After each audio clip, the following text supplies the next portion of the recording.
ഇവൻ അടുക്കളയിൽ കിടക്കാൻ കേട്ടോ. ഇവൻ മാത്രമേ ഉള്ളൂ എന്ന് വിചാരിച്ചേ. അപ്പോൾ അതിൻ്റെ അടുപ്പിനുള്ളിൽ വേറൊരാളും കൂടി ഉണ്ടായിരുന്നു. ആൾ ഞാൻ വരുമ്പോൾ ചാടി ഇറങ്ങിയത് ഇരിക്കുന്നതാണ്.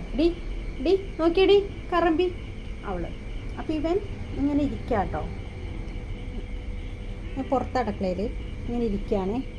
അപ്പം ഞാൻ ചോദിച്ചേ, എടാ അതാരാ അതാരാ അവൾ നിൻ്റെ ആരാ? ഇവൻ ഈ പ്രായപൂർത്തിയായിട്ട് 6 മാസമായിട്ടുള്ളൂ.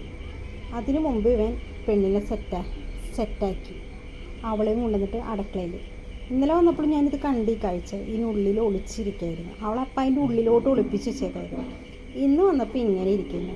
എടാ നിനക്ക് പ്രായപൂർത്തിയായോ? നിനക്ക് പ്രായമായോ?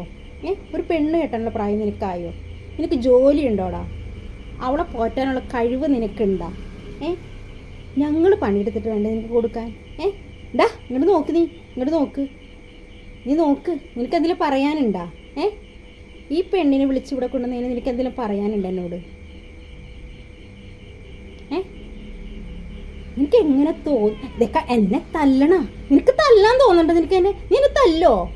എടാ നീ തല്ലോടാ, നീ എന്നെ തല്ലോ, നോക്കടാ, നീ എന്നെ തല്ലോ, തല്ലടാ, തല്ലി നീ എന്നെ തല്ലി നോക്കടാ, തല്ലടാ, നീ എന്നെ തല്ലടാ, നീ തല്ലടാ. കണ്ട പെണ്ണുങ്ങളെ വിളിച്ച് കയറ്റി പ്രായപൂർത്തിയാവാത്തവ പെണ്ണുങ്ങളെ വിളിച്ച് കയറ്റി കൊണ്ടുവന്നിട്ട് ആ പെണ്ണിന് പ്രായപൂർത്തിയായിട്ടുണ്ടാ?